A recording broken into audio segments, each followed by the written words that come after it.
Dalam dunia bisnis yang kompetitif, perencanaan anggaran pemasaran memegang peranan penting untuk menunjang pertumbuhan perusahaan. PT Mayora Indah Tbk sebagai salah satu perusahaan besar di industri makanan dan minuman di Indonesia perlu mengelola anggaran pemasarannya secara efektif untuk mempertahankan dan memperluas pangsa pasar. Anggaran pemasaran yang terencana dengan baik dapat membantu perusahaan meningkatkan brand awareness, mendorong penjualan, serta mencapai tujuan keuangan yang telah ditetapkan. Di sini saya akan menjelaskan apa yang dimaksud dengan anggaran. Menurut M. Fuad, anggaran didefinisikan sebagai suatu rencana yang disusun secara sistematis dalam bentuk angka, dinyatakan dalam satuan moneter, dan mencakup seluruh kegiatan perusahaan untuk periode tertentu di masa depan. Penekanan dalam definisi ini adalah bahwa anggaran bukan hanya sekedar daftar angka, melainkan hasil dari proses perencanaan yang terstruktur dan mencerminkan keseluruhan aktivitas perusahaan. Sedangkan menurut Suhardi, budget atau anggaran adalah suatu rencana sistematis dan terperinci yang disusun oleh perusahaan, baik perusahaan bisnis maupun jasa.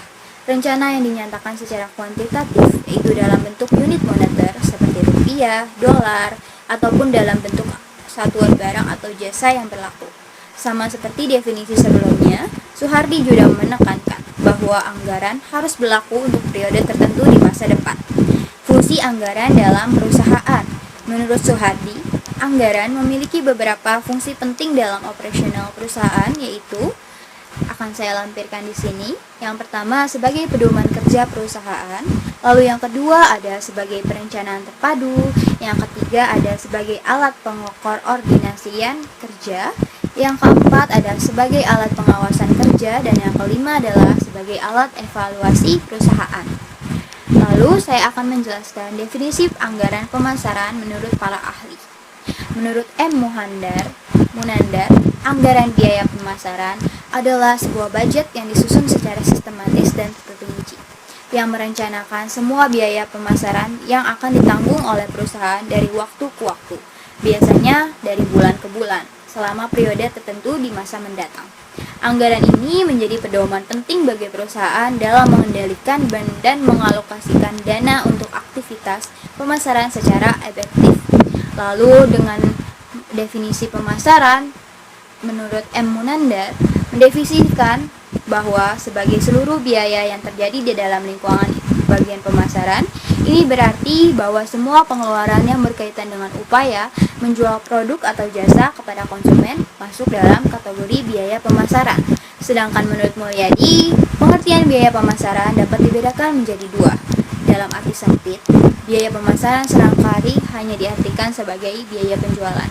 Ini mencakup biaya-biaya yang telah langsung dikeluarkan untuk kegiatan menjual produk ke pasar, seperti biaya produksi langsung, biaya gaji tenaga penjualan, biaya perjalanan tenaga penjualan, dan biaya lainnya yang berhubungan langsung dengan proses menjual. Dalam arti luas, biaya pemasaran tidak hanya mencakup biaya penjualan saja, tetapi juga meliputi semua biaya yang telah terjadi sejak produk selesai diproduksi dan disimpan dalam gudang hingga produk tersebut berubah kembali menjadi kas melalui hasil penjualan. Fungsi dari anggaran pemasaran sangat krusial. Antara lain, yang pertama akan saya tunjukkan di sini. Yang pertama ada menunjukkan pencapaian target penjualan. Yang kedua ada menentukan strategi pemasaran yang efektif. Yang ketiga ada mengontrol dan mengawasi biaya pemasaran. Yang keempat ada meningkatkan efisiensi pemasaran. Dan yang kelima ada mengevaluasi kinerja pemasaran. Semuanya, di sini saya akan menjelaskan komponen anggaran pemasaran, yaitu ada promosi dan periklanan. Promosi sendiri itu berperan penting dalam memperkenalkan sebuah produk, mempengaruhi persepsi konsumen, dan meningkatkan loyalitas. Menurut Ciptono 2001, meskipun produk itu bersifat berkualitas tinggi, tanpa promosi konsumen tidak akan tahu atau tertarik. Periklanan sendiri merupakan bentuk promosi yang bersifat persuasif dan efisien, didanai oleh sponsor. Kesimpulannya, promosi dan iklan itu membantu menjangkau pasar luas, mempercepat penerimaan produk, serta memperkuat posisi perusahaan di pasar. Lalu ada proses perencanaan anggaran pemasaran, yaitu ada bentuk strategis dan operasional. Perencanaan anggaran terdiri dari dua tahap, yaitu satu, perencanaan strategis, yaitu jangka panjang yang menetapkan arah dan tujuan perusahaan. Sedangkan yang kedua itu ada perencanaan operasional, yaitu jangka pendek yang menjabarkan langkah harian secara rinci untuk mencapai strategi. Perbedaan utama yaitu satu, dari segi strategis yaitu tahunan, sedangkan operasional itu bersifat harian atau tahunan pendek. Cakupannya strategis itu menyeluruh, sedangkan operasional itu fokus. Rinciannya yaitu strategis, umum, operasional, detail. Teknik penyusunan anggaran yaitu ada tiga. Yang pertama yaitu budgeting, adalah anggaran yang tentukan manajemen atas efisien tetapi minim partisipasi bawahan. Sedangkan yang kedua adalah bottom-up budgeting, disusun oleh unit bawah, partisipatif namun beresiko tidak sesuai strategi besar. Lalu yang ketiga ada partisipatif budgeting, yaitu gabungan dari dua metode tadi, ada arahan strategis dari atas namun unit bawah turut menyusun, lebih seimbang dan realistis. Ya, selanjutnya saya akan menjelaskan perhitungan metode regresi linear. Apa itu metode regresi linear? Regresi linear adalah metode analisis statistik yang digunakan untuk memodelkan hubungan antara dua atau lebih variabel dalam bentuk persamaan garis lurus. Teknik ini berguna untuk melakukan prediksi atau peramalan dengan menggambarkan ketertarikan antara variabel-variabel tersebut secara numerik. Dalam penggunaannya, regresi linear ini memungkinkan kita memperkirakan nilai suatu variabel target berdasarkan variabel-variabel input melalui pembentukan model hubungan matematis. Nah, di sebelah sini ada rumus persamaannya, yaitu Y sama dengan A tambah BX. Keterangannya adalah Y sama dengan variabel prediksi atau tak bebas, X variabel prediktor atau bebas, A konstanta, dan B parameter koefisien regresi variabel bebas. Rumus untuk menentukan A dan B ada di bawah ini. Ada data penjualan dengan biaya pemasaran. Di sini ada tahun-tahunnya 2019 sampai 2023. Ada jumlah pemasarannya dalam bentuk rupiah, lalu ada volume penjualan unit dalam bentuk unit atau ton, dan sebelahnya ada X2 dan XY. Pertama, kita akan mencari unit penjualannya dulu per tahun dari 2019 sampai 2023. Dan sampai 2023 itu sudah dicari per tonnya. Unit penjualannya sudah dicari dari data PT Mayora Indah, sudah saya dapatkan. Lalu kita tinggal masukin data tonnya ke volume penjualan. Untuk mendapatkan X itu, volume penjualan itu, unit itu, termasuk kategori X. Nah, untuk jumlah pemasaran masuknya termasuk kategori Y. Jadi, kalau untuk mencari X pangkat 2, tinggal misalnya 2019, X-nya dikuadratkan menjadi 607 miliar. Lalu selanjutnya, ada perhitungan metode regresi linear. Di sebelah kiri ini ada tabel yang tadi sudah saya jelaskan untuk menghitung di rumus menggunakan tabel tersebut. Menentukan regresi linear itu rumusnya sudah saya jelaskan di yang awal tadi. Ini rumusnya. Untuk mencari B, 5 ini N-nya itu dari data tahun yang sudah saya cantumkan di tabel 2019 sampai 2023. Jadi selama 5 tahun. Dikali 50 triliun itu dari jumlah dari X-nya. Dan dikurang sama 3 juta dari total volume penjualan unit ini. Lalu dikali dengan 15 triliun dari jumlah pemasaran atau jumlah Y-nya. Lalu ada 5 ini N, data 5 tahun yang di tabel.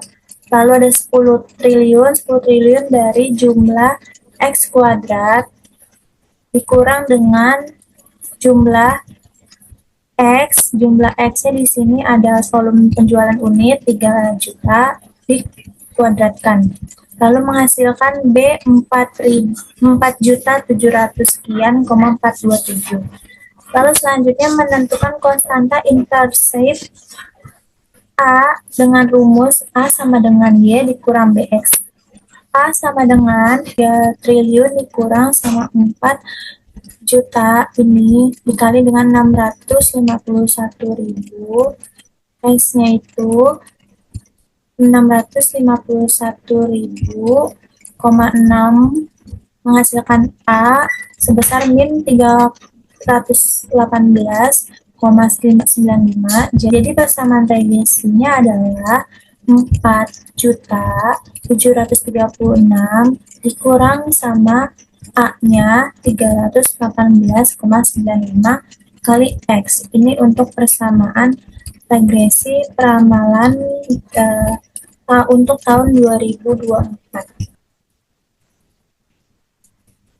Lalu penjelasannya, dengan memasukkan nilai X6 di mana X1 pada tahun 2019 sebagai tahun dasar, estimasi penjualan untuk tahun 2024 diperoleh sebesar Y sama dengan 4.736,427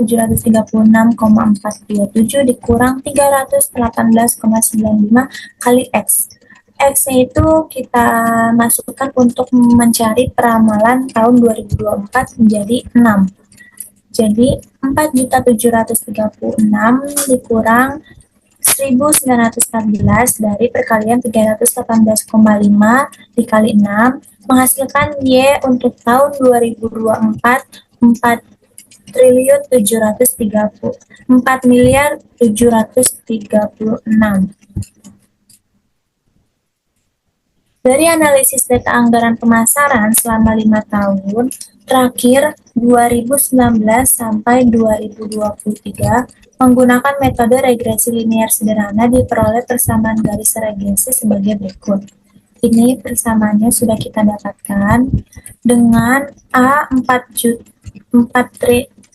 miliar nilai dasar proyeksi biaya pemasaran dalam miliar saat X sama dengan 0, asumsi titik awal.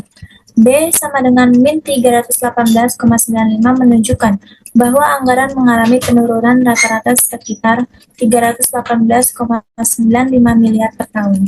Berdasarkan pemasaran tersebut, anggaran pemasaran untuk tahun 2024 X sama dengan 6 diperkirakan sebesar 4,73 triliun.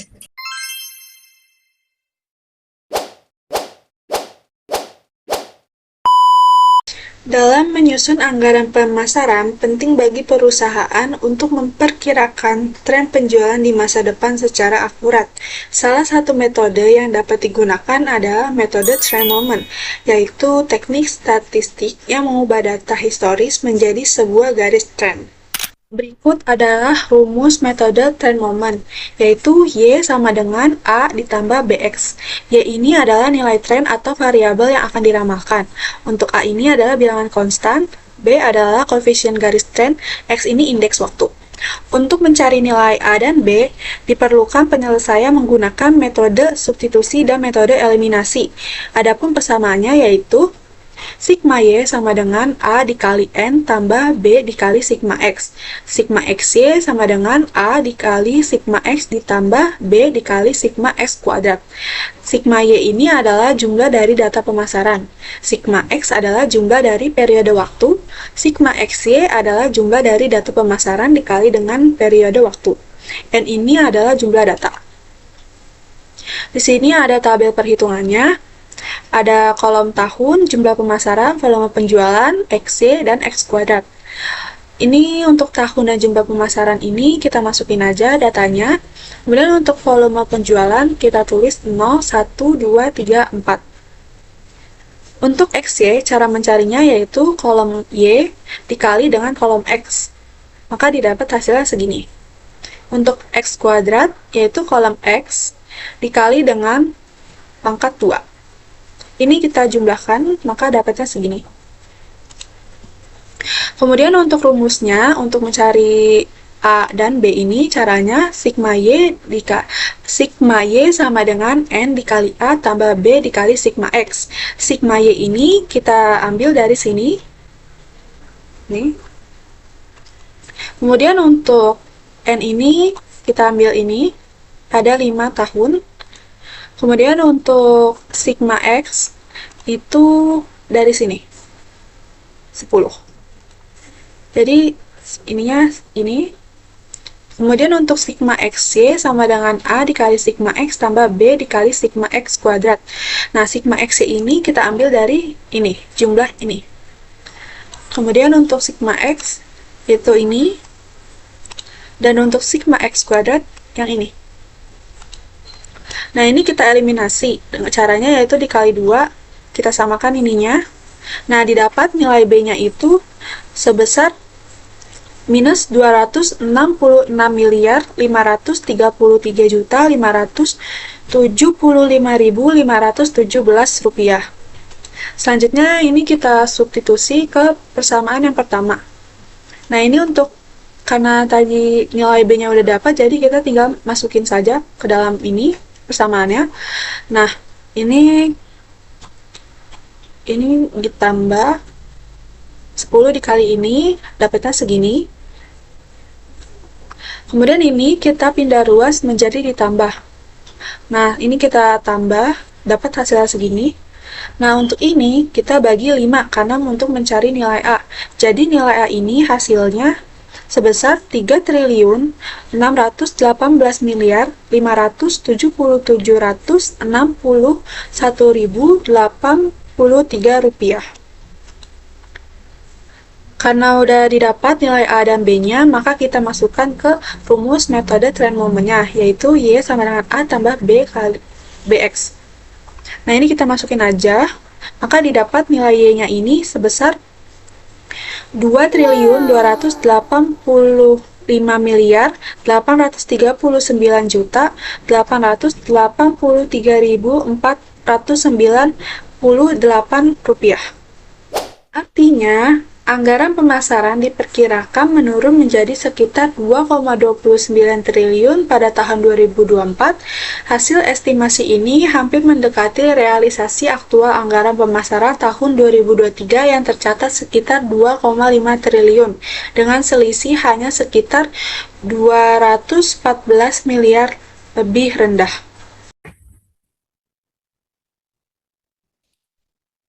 Kemudian kita memulai interpretasi kepada kedua metode.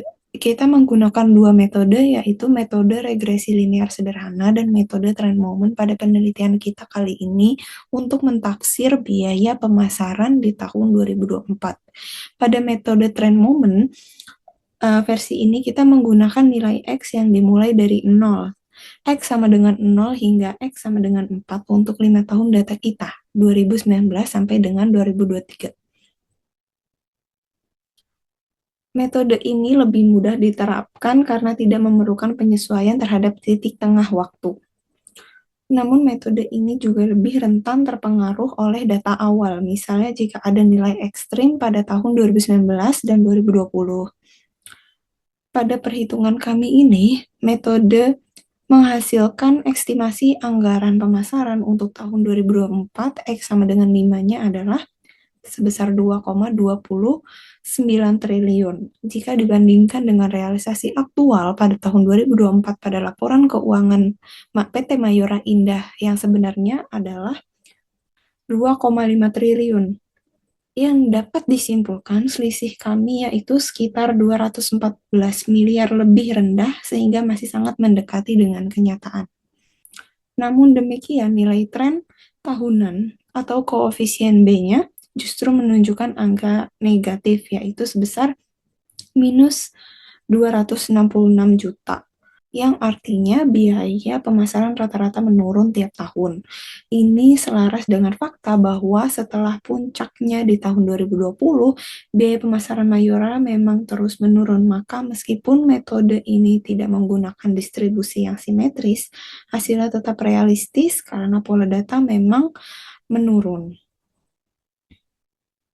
Kelebihan dari metode ini sendiri adalah lebih mudah digunakan karena X cukup mengikuti tahun ke-0, kemudian tahun ke-1, dan lain sebagainya.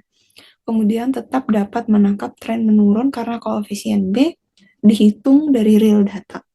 estimasi lebih mendekati realisasi, terutama pada kasus data aktual seperti PT Mayora. Tidak perlu menyesuaikan titik tengah, cocok untuk penggunaan pemula seperti mahasiswa. Kekurangan dari metode ini adalah cenderung sensitif terhadap data awal. Jadi jika tahun pertama X sama dengan 0, nilainya tinggi, maka proyeksi ke depan bisa bias jika tidak konsisten. Yang kedua adalah tidak seimbang terhadap waktu karena tidak mempertimbangkan distribusi X secara simetris. Yang ketiga adalah kurang cocok untuk perencanaan jangka panjang, terutama jika pola data sangat fluktuatif. Kemudian kita menggunakan metode regresi linear sederhana. Regresi linear sederhana sendiri adalah metode peramalan statistik yang membentuk garis lurus terbaik melalui titik-titik data berdasarkan hubungan antar variabel bebas X sama dengan waktu dan variabel tidak bebas kita, yaitu Y sama dengan biaya pemasaran itu sendiri. Nilai X dimulai dari angka berurutan sesuai tahun.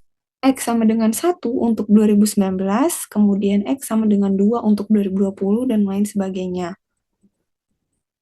Dalam analisis terhadap data PT Mayora Indah Tbk, metode ini menghasilkan estimasi anggaran pemasaran dalam tahun 2024 sebesar 4 triliun atau 4,7 triliun.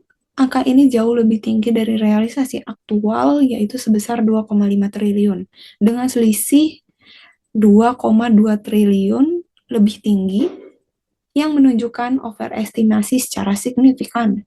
Hal ini terjadi karena regresi linear mengasumsikan tren terus naik dan menganggap semua tahun memberikan kontribusi yang sama terhadap tren. Padahal dalam realitasnya, PT Mayora ini sendiri menunjukkan bahwa anggaran pemasaran mengalami penurunan setelah tahun 2020. Regresi linear sederhana tidak mampu menangkap pola penurunan ini karena bentuknya tidak mempertimbangkan dinamika awal dan akhir tahun secara spesifik. Koefisien tren tahunan nilai B yang diperoleh adalah sebesar minus 318,95 yang menunjukkan arah tren sedikit menurun tetapi tidak sebanding dengan pola fluktuasi nyata di dalam historis. Kemudian kelebihan dari tren ini adalah sangat mudah ditetapkan dan dipahami, cocok untuk pemula. Yang kedua adalah cocok untuk data dengan pola tren linear yang stabil tanpa banyak fluktuasi. Kemudian efisien digunakan untuk peramalan jangka pendek jika tren historis cukup konsisten. Kemudian kekurangannya adalah kurang peka terhadap perubahan pola data, terutama jika penurunan atau ada lonjakan signifikan. Yang kedua adalah cenderung overestimate atau underestimate jika tren aktual tidak benar-benar linear. Kurang cocok digunakan bila jumlah data sedikit atau bersifat fluktuatif seperti pada kasus PT Mayora. Sekian video penjelasan dari kami. Wassalamualaikum warahmatullahi wabarakatuh. Dadah.